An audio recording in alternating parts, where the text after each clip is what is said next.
Everybody ready?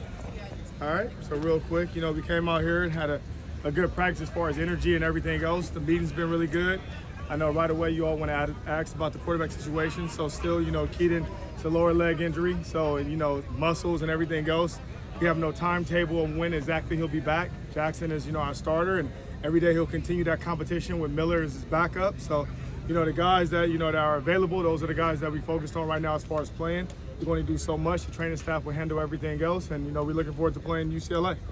So there's a chance Keaton might not be able to return the rest of the season? I mean, it's possibly. It's one of those things like I wish I could tell you something, but I don't know myself. If Keaton can't go, who would be the emergency quarterback behind Miller? Behind Miller? Well, we got some other guys that played quarterback in high school, like Jack and a couple other guys. So, we'll continue to work a plan. When it comes to quarterback injuries, you've been kind of coy. I'm sorry, okay. No, you're fine. When it came to quarterback injuries, you've been kind of coy with Dart and whatnot. What changed this week and just naming Dart starter? Well, for one, I have a policy on guys practicing or not practicing, and the second thing is, he's earned the right. He's did a good job as far as playing in games and practicing and everything else. So it's a competition that I would love to continue to have, but it's hard to have a competition when there's only one guy available. Is the thought to give him confidence by naming him the starter early in the week, or? Well, I mean, he would have been a starter. Just for the simple fact is that it's only one guy practicing. So even if Keaton was available on like Thursday or Wednesday, even Tuesday, he still missed a day. So everyone knows that for me, if a guy missed a day of practice, I technically won't even start him. So it's the same thing. That it's no different with quarterback and any other position. What do you want to see from Jackson? What do you want to see him do better this week? What I want to see him do better, score on every possession. I mean, that's the start. Just as far as handling the offense, just managing the offense, making sure that he, makes the right reads and the right checks. And if it's a read zone type play, making sure he all of a sudden can read the right guy.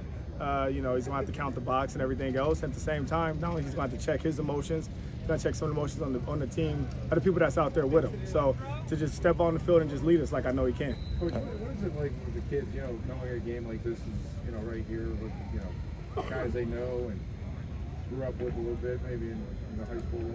I mean, it's huge. I mean, just like everybody, they wish they could, play football with their brother or their cousin or anything else like that. And sometimes your brother or your cousin, they pick a different school, right? So it's no different than that. A lot of these guys grew up together or played Pop Warren together, even 7-on-7, or they're best friends. Or, like last year we had two brothers on opposite teams. So it's no different.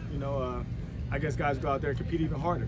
When did you let Jackson know, and how has he responded since? I let him pretty much know kind of right away when I made the decision, which was a couple days ago, just because Keaton wasn't even available last week, right? So I let him know, and right away he knew he had to step his game up as far as being the leader, and that's what he's done. How do you see the team responding for the rivalry week?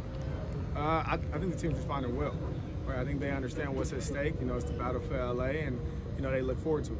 What made you feel like you could rule Keaton out so early in the week if you're not really sure his timetable to return? I mean, the medical staff. I mean, it's not something that I can make a decision on as far as when he's available and when he's not. But all I know is that he wasn't going to be able to practice. And right now he hasn't been able to practice yet. Hopefully, maybe later in the week, maybe he can. Maybe he cannot. I really don't know. It's one of those things that the medical staff will continue to clear up, with him. And hopefully that, his return is sooner than later. We didn't see Trig do much. What's his status and timeline?